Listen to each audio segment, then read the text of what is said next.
Pada taklim malam hari ini membahas tentang al-fadailu dzikrillah, fadilah-fadilah mengingat Allah. Apa keutamaan, apa fadilah-fadilah, apa insentif yang Allah janjikan kepada orang-orang yang suka berzikir. Referensi ayatnya surat Al-Ahzab ayat 41, surat 33 ayat 41 dan 42. Allah berfirman di surat Al-Ahzab ayat 41 dan 42, Ya ayyuhalladzina amanu dzkurullaha dzikran katsira wasabbihuhu bukratan wa asila. Artinya, wahai orang-orang beriman, ingatlah kepada Allah dengan ingat yang sebanyak-banyaknya. Wasabbihuhu bukratan wa asila, dan bertasbihlah kepada Allah pada waktu pagi dan petang. Ikhwatul iman rahimakumullah, dalam tafsir Ibnu Katsir dijelaskan maksud dari surat Al-Ahzab ayat 41 dan 42 ini tidak lain dan tidak bukan Allah memerintahkan kita agar kita berzikir itu sebanyak-banyaknya. Karena zikir ini suatu amal ibadah yang bisa kita lakukan di mana saja dan kapan saja. Ikhwatul iman rahimakumullah, fadilah pertama, keutamaan pertama yang Allah berikan kepada orang yang berzikir ternyata sesuatu yang kita cari setiap hari.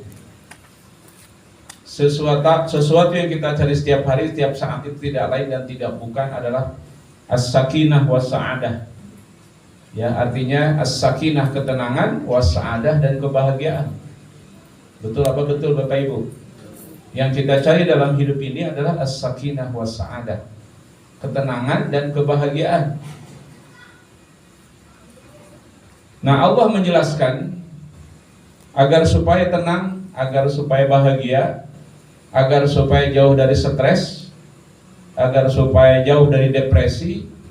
Dalam Islam itu mudah, sangat simpel. Berzikir saja. Orang yang berzikir gak usah mencari ketenangan dan kebahagiaan, karena Allah yang akan memberikannya. Allah yang akan meletakkan pada hatinya. Janji Allah ini ada dalam surat Ar-Ra'd surat 13 ayat 28. Ya, surat 13 ayat 28. Alladzina amanu wa tatma'innu qulubuhum bidzikrillah, ala bidzikrillahi tatma'innul qulub. Orang-orang beriman itu kata Allah hatinya akan tenang, hatinya akan bahagia, hatinya akan nyaman, hatinya akan puas, ya. Apa dengan materi? Bukan. Banyak orang kayak stres ya Bu. Apa dengan jabatan? Tidak. Banyak orang-orang yang punya jabatan strategis gak tenang. Apa dengan popularitas? Tidak ya Bu. Betul Bu. Popularitas tidak menjamin kebahagiaan.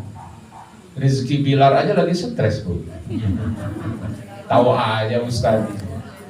Kan ada solidaritas sesama orang Cianjur Bu. Rizky Bilar aja lagi stres ya. Ibu tahu aja. Ibu mah korban infotainment, termasuk Ustaznya. Jadi Allah menjelaskan agar tenang, agar bahagia, ya, agar jauh dari stres dan depresi itu berzikir. Nah, makanya supaya kita bahagia ini menurut Islam itu free of charge, gak usah bayar, pikir aja. Dan ketika Allah berjanji, gak mungkin Allah mengingkari. Innallaha la yukhliful mi'ad. Ketika Allah berjanji ala bidzikrillahi tatmainnul qulub, ingatlah dengan zikir hati akan tenang, itu kepastiannya 1000%. Kalau kita berzikir, hati akan tenang. Karena kalau ketenangan dilihat dari segi materi, kasihan orang miskinnya Bu. Hanya orang kaya aja yang tenang. Kalau ketenangan hidup dan kebahagiaan hanya pada orang pejabat, kasihan yang tidak punya jabatan. Kalau ketenangan hanya terletak pada popularitas, kasihan kita. Kita mah satu RT aja gak kenal kita kadang-kadang ya. Makanya Allah menjelaskan kebahagiaan, ketenangan itu bisa diakses oleh semua orang. Itu dengan berzikir. Allah menjelaskan dalam surat Al-Hadid ayat 20 dan surat Al-Imran ayat 185. Dua ayat itu ujungnya sama. Dua ayat itu Allah meyakinkan kepada kita segala fasilitas keduniaan, aksesoris keduniaan tidak bisa membawa kebahagiaan.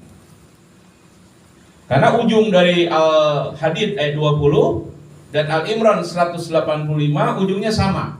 Allah meyakinkan kita, ala wa mal hayatud dunya illa mata'ul ghurur. Tidaklah kesenangan dunia ini, kemilau dunia ini, melainkan kesenangan palsu, ya, artifisial, bohong-bohongan, fata morgana.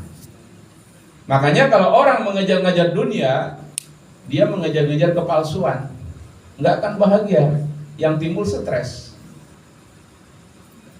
Saya iseng kemarin buka di Google tentang biografi dari 3 orang terkaya sedunia.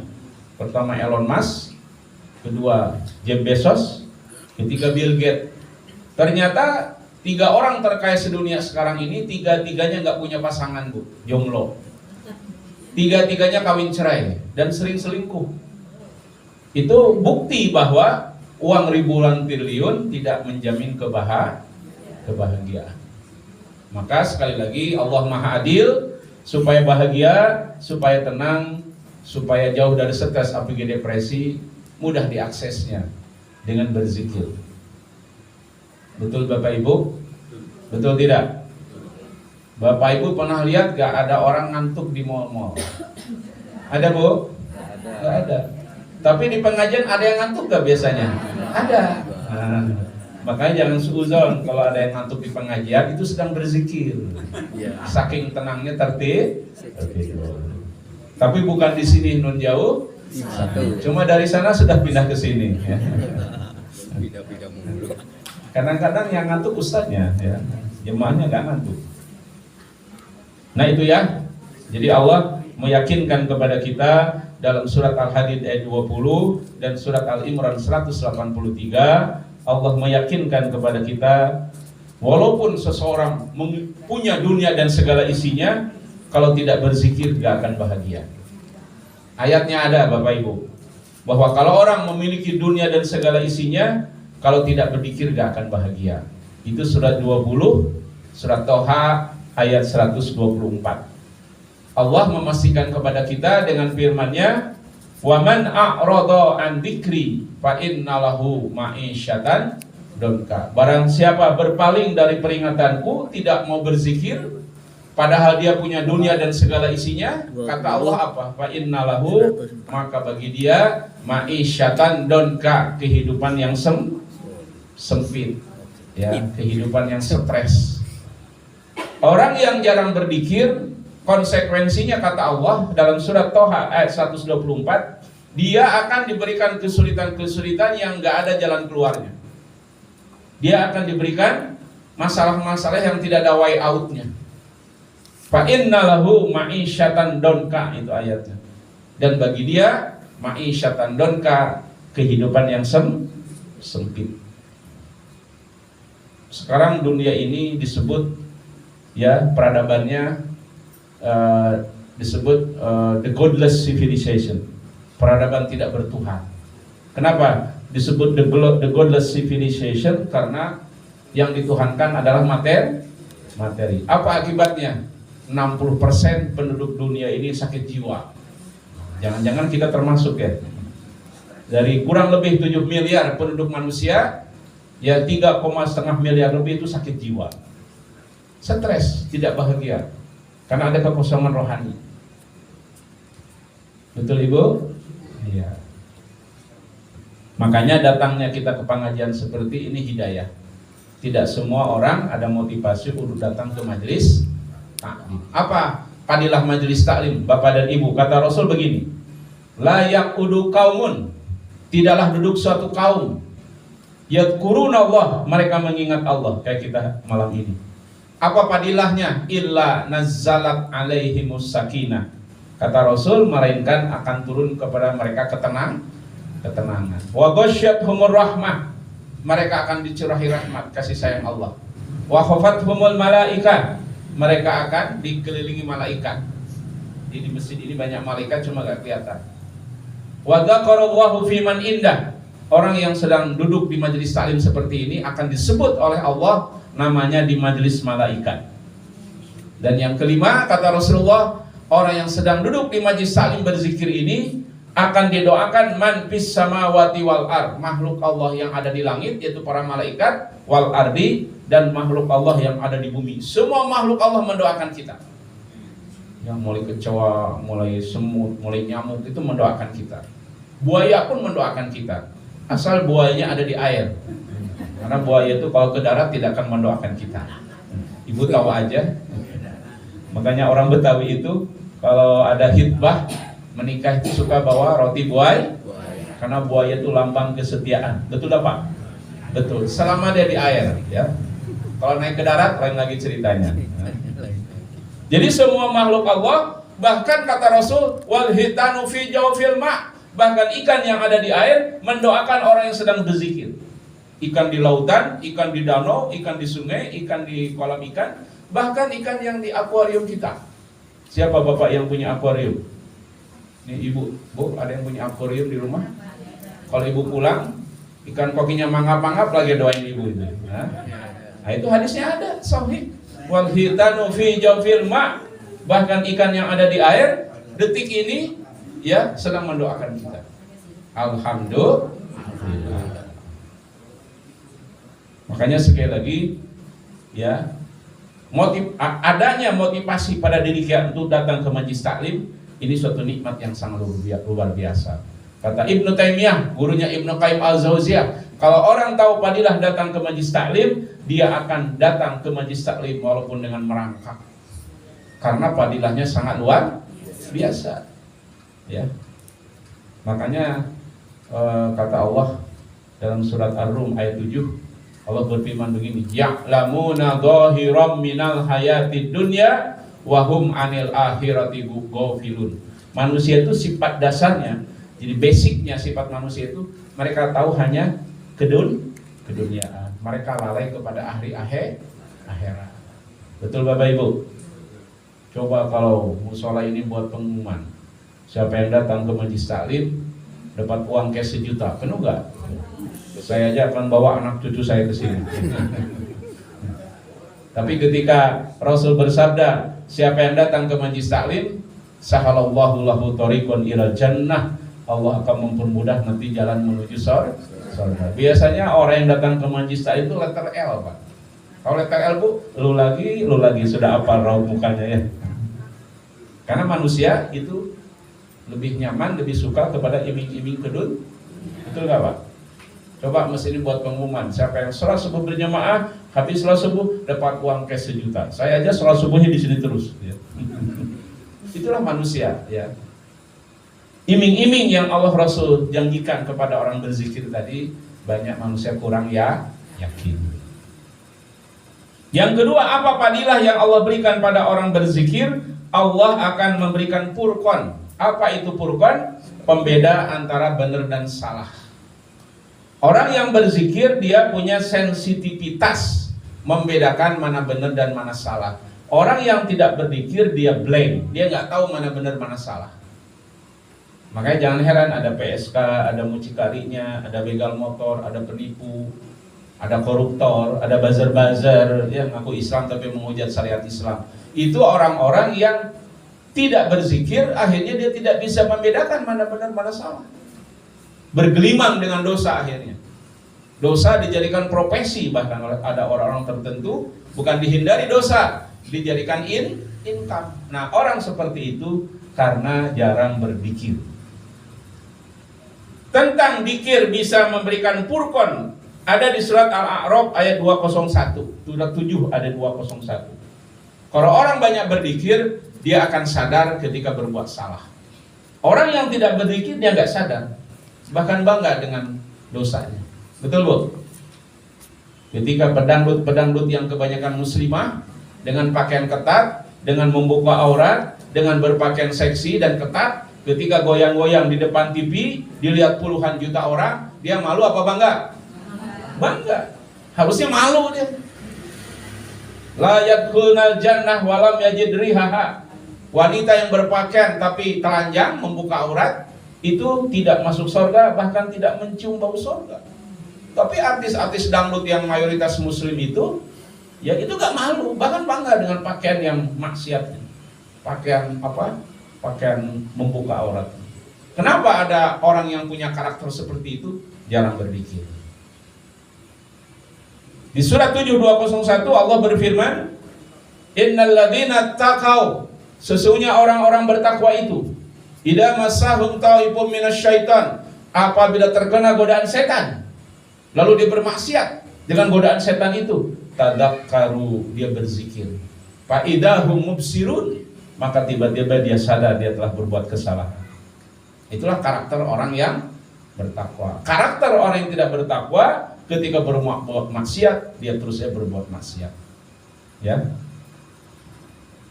Makanya Bapak Ibu, dalam surat Al-Mujadilah, surat 58 ayat 19, apa pertama yang setan lakukan kalau sudah menguasai manusia?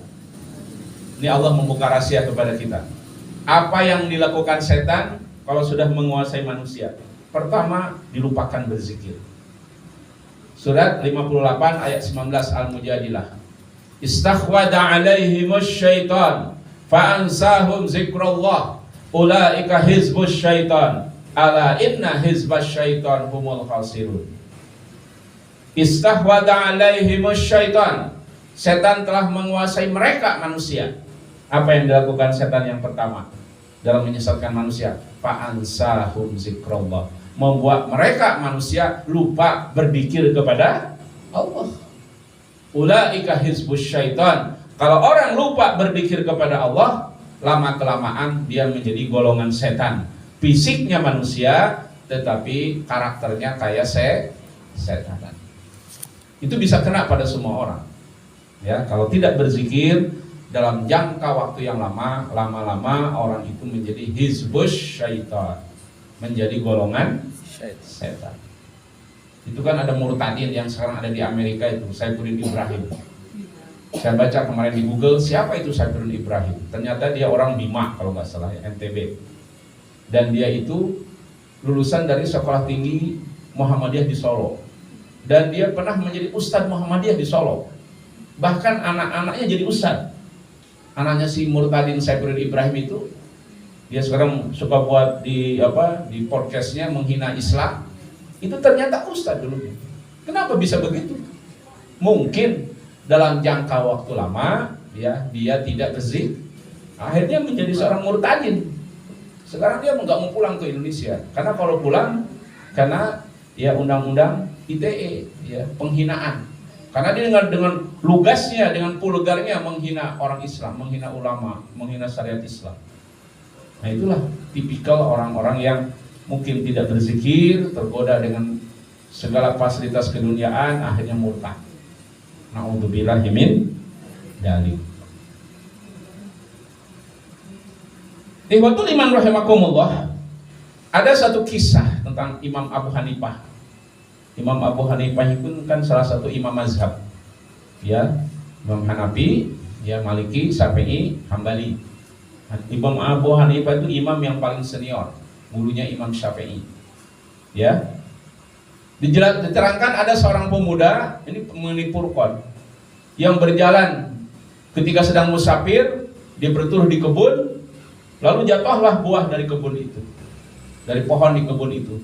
Dia makan buahnya. Setelah dia makan, dia sadar ini salah. Ini bukan hak saya makan, ini kebun orang lain. Akhirnya dicari siapa pemilik kebun itu. Bertemulah dengan orang yang ada di kebun itu, ternyata dia hanya penjaga kebun. Ketika dia minta ridho, kata penjaga kebun, saya hanya penjaga kebun, saya tidak bisa memberikan ridho. Pemilik kebunnya jauh dari sini, mungkin puluhan atau ratusan kilometer rumahnya. Tapi pemuda tadi karena merasa bersalah telah memakan buah di kebun itu, tetap datang ke pemilik kebun walaupun rumahnya jauh, minta ridho. Pergilah pemuda tadi bertemu dengan pemilik kebun. Apa kata pemuda tadi? Saya mohon ridho dari Tuhan, saya telah memakan satu buah di kebun Tuhan. Maka kata pemilik kebun, saya tidak akan meridhoi kamu. Ya, saya tidak akan meridhoi kamu kecuali saya meridhoi kamu kecuali kamu menikah dengan anak saya. Jadi kayak film India ini ceritanya ya, kayak sinetron. Kenapa pemilik kebun tadi mengatakan saya tidak akan meridhoi kamu kecuali kamu menikah dengan anak saya? Karena pemilik kebun juga orang soleh. Dia tahu kualitas keimanan pemuda tadi. Walaupun jarak jauh, tetap dia ditempuh hanya untuk minta ridho memakan satu buah. Maknanya orang yang punya purkon, orang soleh.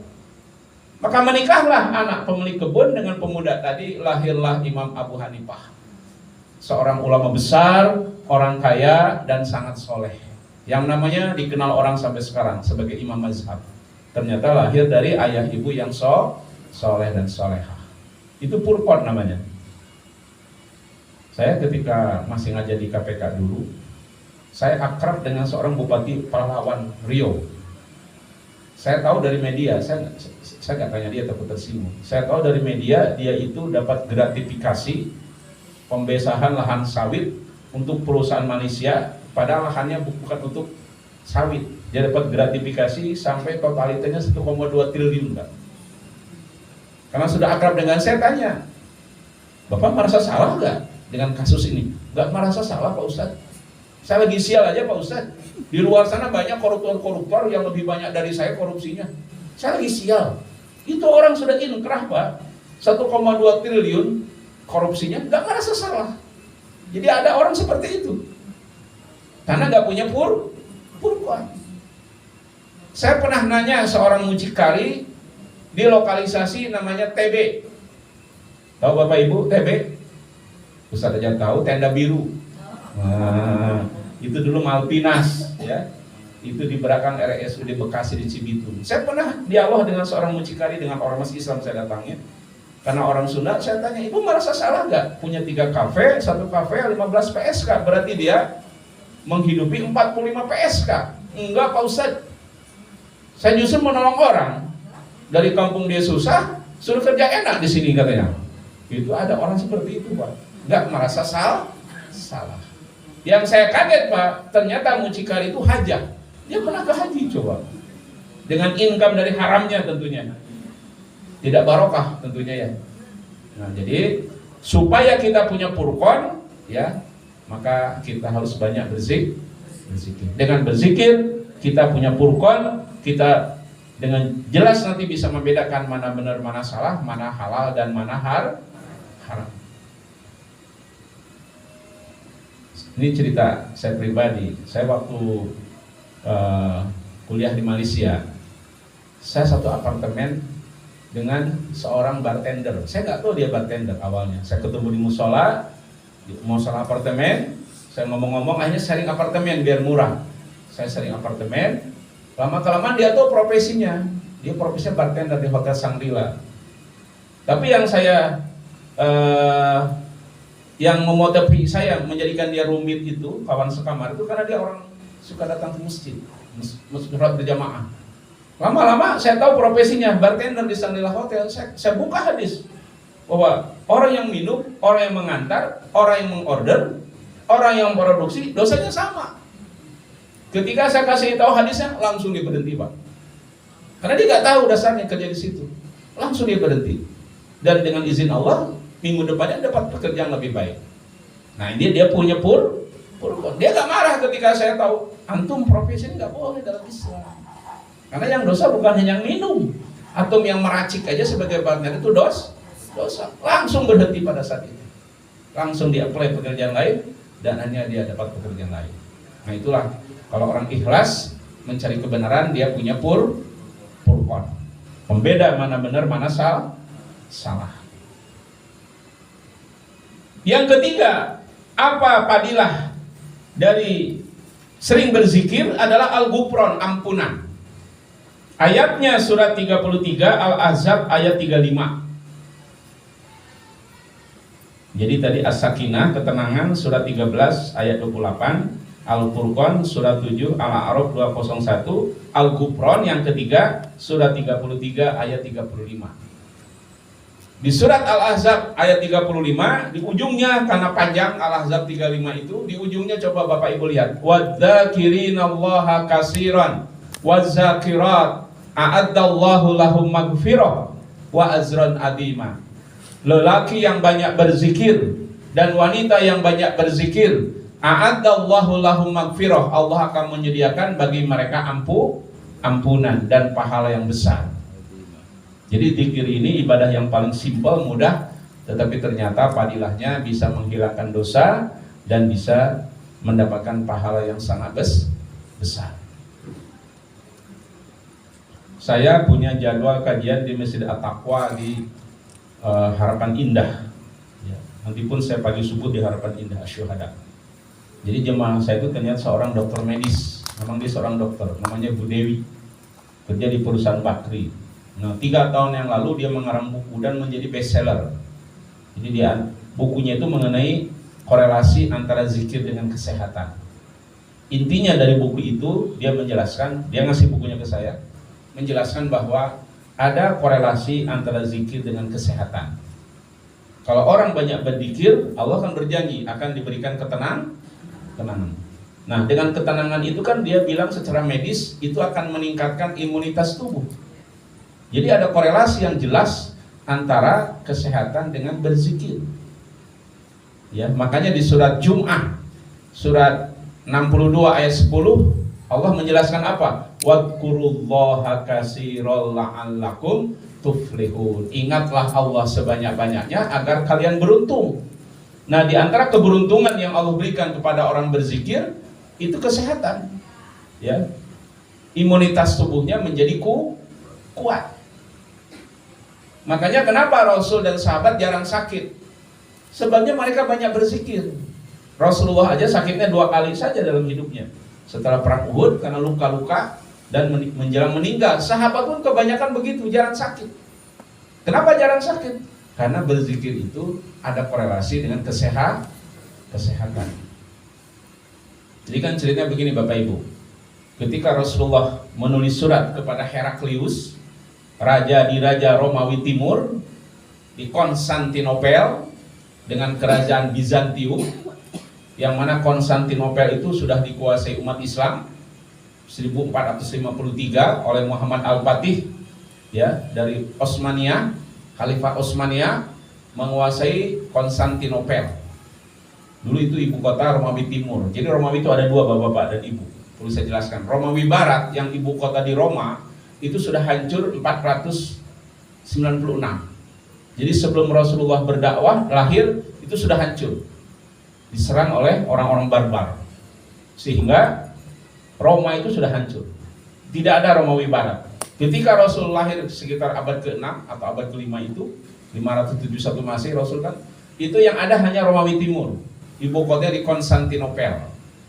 Nah, ketika Rasul diutus mengirim surat kepada Heraklius, raja Romawi Timur, agar masuk Islam.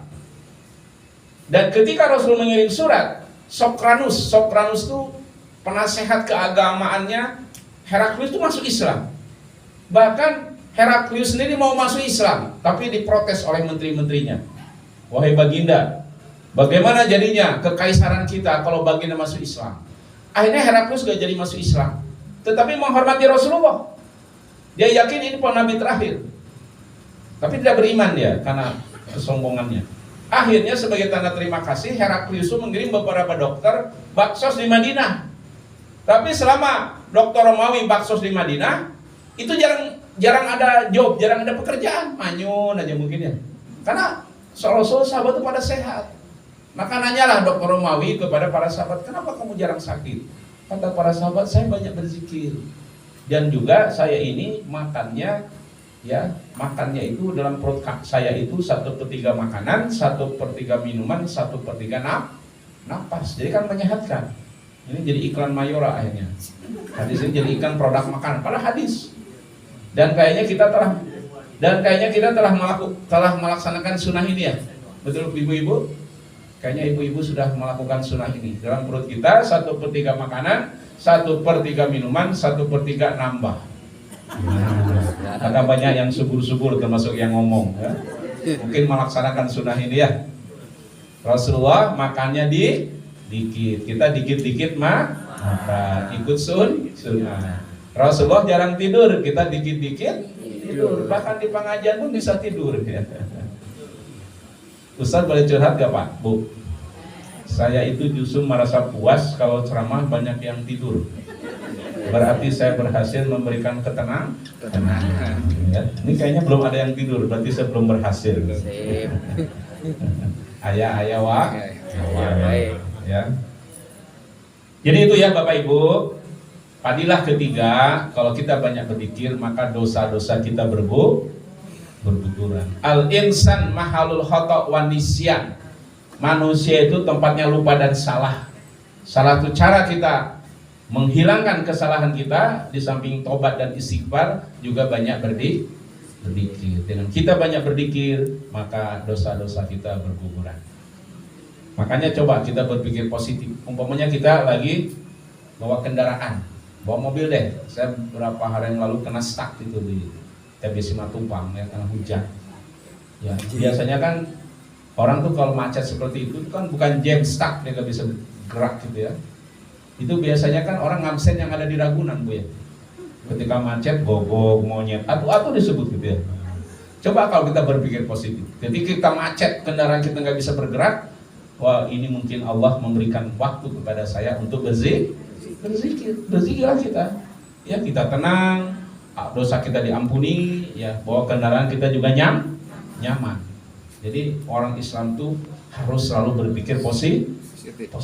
Wa ila rabbika farghab, kepada Rabb kalian lah kalian harus selalu berpikir positif. Ya. Yang ketiga ya. Sekarang yang keempat. Yang keempat, kalau kita banyak berzikir, maka kita akan disembuhkan dari penyakit munafik. Ya. Maka kita akan disembuhkan dari penyakit munafik. Kenapa? Karena salah satu karakteristik orang munafik itu jarang berzikir. Itu Allah nyatakan dalam surat An-Nisa 142. Jadi kalau kita banyak berzikir, maka Allah akan menyembuhkan kita dari penyakit munafik. Dalam surat An-Nisa 142 Allah berfirman, innal munafiqina yukhadi'una Allah wa huwa khadi'uhum. Sesungguhnya orang munafik itu mereka menipu Allah dan Allah akan membalas penipuan mereka. Wa idza qamu ila shalah qamu kusala, dan apa mereka mendirikan salat mereka malas ya. Yura'una nas, mereka salat itu ingin dilihat manusia. Wala yadhkurunallaha illa qalila. Karakter orang munafik kata Allah, mereka tidaklah mengingat Allah melainkan sedikit. Jadi kalau kita sering berzikir, maka Allah akan menghilangkan sifat-sifat munafik. Jadi kalau kita kan taunya sifat munafik ada 3 ya, menurut hadis. Ayatul munafik salah satu tanda orang munafik 3. Idza haddasa kadzdzaba, apabila ngomong wa idza wa'ada ahlafa, apabila berjanji mengkhianati, wa idza tumina, apabila berjanji tidak menepati, apabila diamanahi dia khianat. Sebenarnya menurut Al-Qur'an banyak sifat-sifat munafik itu. Tadi ada surat An-Nisa 142 jarang berzikir, itu sifat munafik. Dan kalau saya kaji di Al-Qur'an tentang sifat-sifat munafik itu ada semuanya pada buzzer-buzzer sekarang. Si Laknatullah Abu Janda, Ade Armando, Denny Siregar, Eko Kuntadi dan lain-lain. Kalau saya buka Al-Quran tentang sifat munafik, semuanya ada pada diri mereka. Tadi kan dikatakan sifat orang munafik jarang mengingat Allah. Dalam Al-Quran juga ada dalam surat, ya, dalam surat Al-Hasr ayat 11, surat 59 ayat 11, bahwa orang munafik itu sangat dekat dengan orang kafir. Ingat gak ketika Ustaz Abu Samad diusir dari Singapura? Itu si Abu Janda membuat podcast di Singapura membela orang Singapura. Ya. Ini ayatnya ada. Al-Hasr surat 59 ayat 11 tentang sifat munafik, suka kerjasama dengan orang-orang kafir. Alam yarul ladina nafaku, kata Allah. Apa kamu tidak melihat orang munafik? Yaquluna li ihwanihimul ladina kafaru. Mereka berkata kepada saudaranya orang kafir, ya. Min ahli kitab, dari orang Kristen dan Yahudi. Lain uhristum lanahrujanna ma'akum. Kalau kalian dikeluarkan, maksudnya diusir dari satu tempat, kami akan mengikuti kalian. Persis seperti Ade Armando kelakuannya, Abu Janda, Denny Siregar. Mereka sangat membela orang-orang kafir. Ya, dan mereka suka menghujat orang-orang Islam. Ya. Nah itu. Ada juga ayatnya tentang sifat munafik ya dalam Al-Qur'an itu ya. Itu persis ada pada buzzer-buzzer itu. Ya. Saya buka ayatnya ya, mumpung saya ingat ini. Sifat orang munafik itu suka memperolok-olok ya syariat Islam, Al-Qur'an, para alim ulama ya. Itu